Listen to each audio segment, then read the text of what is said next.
Yeah, it all starts around a game model. So step number one was, what is the model we feel can get this club promoted? And there's a number of factors that go into that. One is the competition itself. Two is what's realistic to win within that competition financially. And then also, what is a general philosophy that we want to build around? Once we now have an understanding of that, then you can get very, very granular on your scouting. So we know within the type of system we want to play in each position, tactically and technically what's required of each player. We also know physically what's going to be required of that player within a match, training, and then extrapolate that over the course of a season. And we take all of those factors into our modeling to evaluate potential signings. And it's really the only way I see to consistently plan your squad over a period of time to have sustained success. You're going to certainly eliminate making costly mistakes, and you're going to be able to bring in complementary players that can play within a system that we feel can ultimately get this club promoted. And could you describe in a bit more detail what that style of play is? Yeah, you mentioned attacking. So what Carlos Corberan had established here was an extremely well-organized game model. And I didn't want to veer far away from that. What we wanted to do was add a bit more of an attacking style to that organization. And ultimately, pretty much every team is going to say that they want to control the match, they want to be sound defensively, and then be able to hurt the opposition. The question is, how do you hurt the opposition? What does that formation look like? Is it more controlling the ball in their half? Is it more counter-attacking? We've been doing a lot of analysis on our opponents because as fans have probably been frustrated with the low amount of goals scored at home. What we found is that organization, possession-based play that we have has led to teams coming to the Hawthorns and just playing in a low block. And we've struggled a bit to break that, and you see a lot of 0-0 draws. And so we've been analyzing how we can start to adapt that style a bit more and then build a system around that.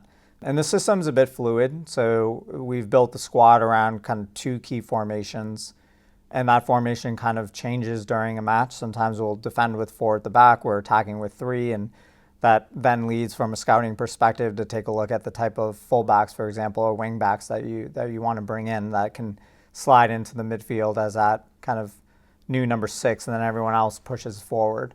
So there's a fluidity to it, but there's a base philosophy underlying all of those decisions. And have you had to beef up your scouting network since you've come in? We have a big debate again on the website about data, and a lot of clubs are having less kind of eyes on the games and using more and more data and video.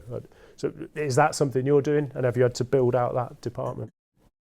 Yes. So over the past year, behind the scenes, we've brought in a data team that was not here before, and that is to support our scouting process. We believe in a balanced approach, so data is really our kind of first line of scouting. So taking all these various inputs around game model, style, individual positional attributes that we look for, we take all of that, we then layer in the financial piece. What are priority positions for signings? Are they loans? Are they perms? If they're perms, what is the budget for this, both wage-wise and fee-wise?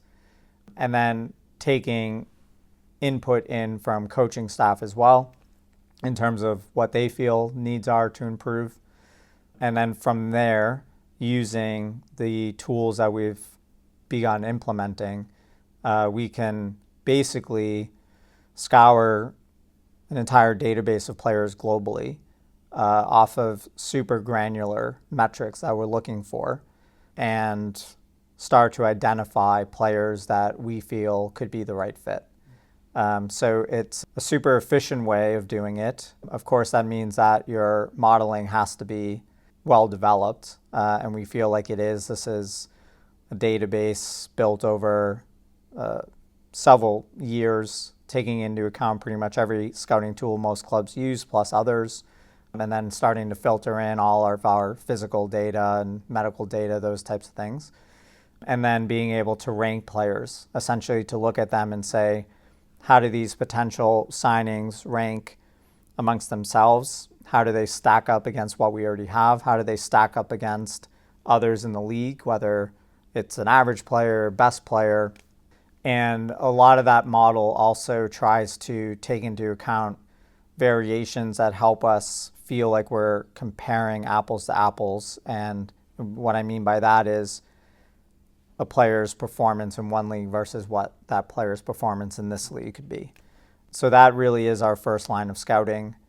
That then goes to our scouting department, who then get to work on video. And that's where, there's more of the softer touch, the more of the art of scouting. I don't want to lose that. It's very important. So our scouts are very adept at watching these players, and it's mainly done via video at first. And then if a player progresses through our process, then we want to get physical eyes on them, start to do background check, character, personality, cultural fit. All of that is extremely important as well. Is it difficult to plan when you don't know what league you're going to be in next season with any certainty? Yeah, we're running really kind of 3 models. One is championship, one is promotion and stay up, the other is promotion and come back down. And you just have to be realistic about any scenario that can play out. And there's not necessarily anything wrong with going up, coming back down, and going back up again stronger with a chance, but of course you'd rather just go up and stay up. But yeah, it's running 3 scenarios or 3 models at the same time. And we just have to do it for a club like this.